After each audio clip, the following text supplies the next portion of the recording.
Hi! Nakita niyo ba yung nangyari kay Mateo? Yung binully siya habang nagla-live sa'yo. Alam niyo, dapat hindi niyo pinag-usapan. Kasi yun ang gusto ng bully. Gusto niya ng attention. And you would think na because kinuha niyo yung attention, dahil pinag-usapan niyo yung nangyari din kay Mateo. Tuwang-tuwa yung bully niyo. Kasi ibig sabihin, effective. Effective yung ginawa niya na nang-bully siya. Because, ngayon, pinag-uusapan na siya. Sige, na-imagine ko yung bully niya. Tuwang-tuwa siguro siya na parang, wow, pinag-uusapan na. Ang pathetic na. Ganun kasi talaga ang mga bully. As someone na nabully all my life, I would know. Pero you know what's so weird about mga taong nabubully?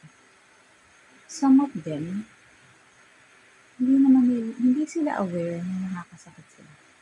Hindi sila aware na nakaka-offend. Paano ko nasabi yun?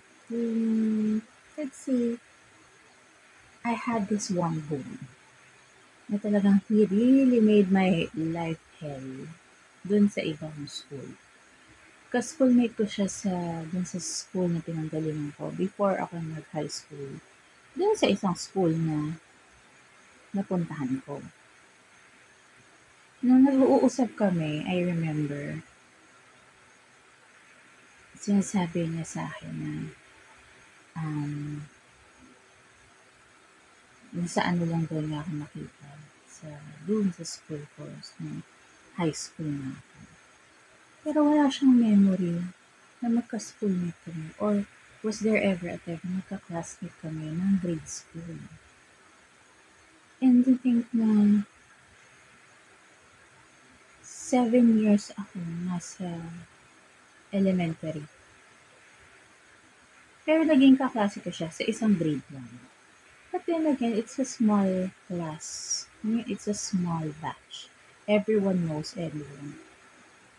So, posible hindi niya ako maalala. Pero alam niyo, hindi niya ako maalala. Hindi niya maalala na binibuli ako.